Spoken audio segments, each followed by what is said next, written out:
Listen, I do believe that some bullies can actually turn their life around and not become bullies anymore. Like they could have like an entirely new change of heart where they feel so much regret and remorse for bullying the people that they bullied back in the day. And that true remorse and repentance comes from within. It comes from them looking at their own actions and just feeling immense regret for how horrible they treated somebody. Some bullies can turn that around and, vow to never bully another person ever again for the rest of their life, for the rest of their days, for as long as they live. They won't bully another innocent person. But I'm also a firm believer that it doesn't always happen. That there are some people, some bullies that were a bully all throughout their childhood, into their adolescent years, into their young adulthood, and they're well into their adulthood, and they're still bullying people. Bullying their peers, bullying their colleagues, bullying students if they're a teacher, bullying employees if they're a manager. There are some bullies that just don't grow up. Some bullies that just don't get it, don't understand the type of treatment that they're inflicting upon another person, and they just continue to be a bully. Some bullies don't change. And the way that you know your bully change is confront them on the bullying that they made you endure. Confront them on it. Stand up to them about it.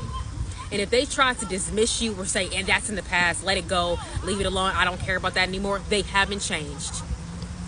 They haven't changed. Because a bully that is truly remorseful for what they did, they would feel guilty when you would come towards them.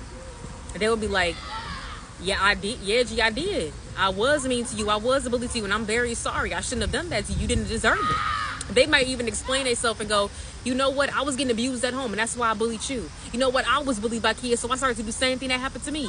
They acknowledge where it came from. They acknowledge the root cause of why they were a bully. Those are the people that have changed.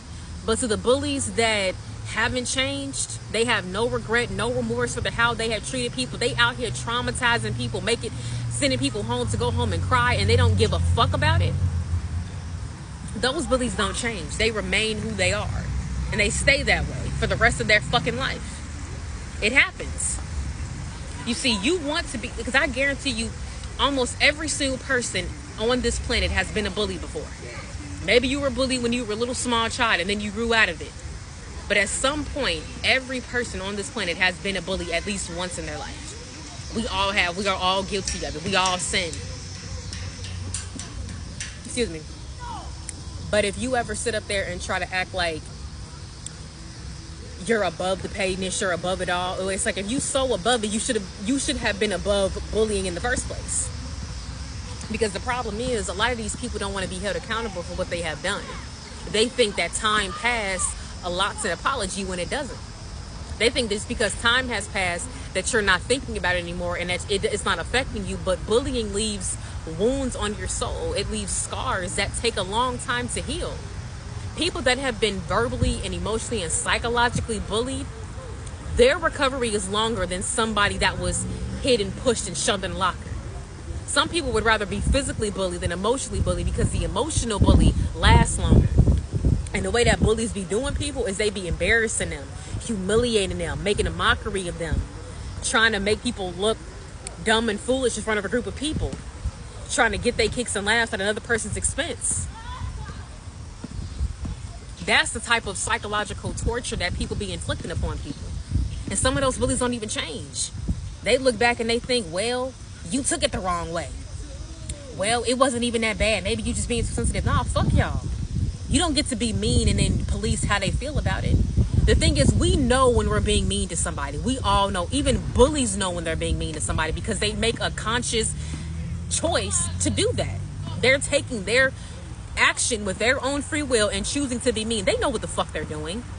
It's not about them being unaware. It's not about them being, no, it's about them doing exactly what the fuck they're doing. They know what they're doing. They know when they're being mean. We all know when we're being mean. So when they try to sit up there and act like they have no idea why we're so upset because of how mean they were, it's like it's bullshit. It's them running from accountability. And I guarantee you, the people that got bullied are the realest motherfuckers you will ever know. But the people that bullied and are still bullies and have no accountability for the bullying that they inflicted upon another person, those are the fake ones. Those are the shallow, superficial motherfuckers on this planet They ain't shit whatsoever. They ain't shit. The fake ones. The realest motherfuckers have been through shit. You ever seen somebody that's been bullied before and they a real ass individual? Because they turned their pain into power, baby. That's what they did. So yeah, you ain't wrong if you recovering and healing from the bullying that you endured, because bullying is abuse. You were literally abused. Let's call it what it is. You were abused. And it takes a while to recover and heal from being abused. So yeah, that's when you start calling it. Bullying is abuse. And fuck all those bullies. Fuck them.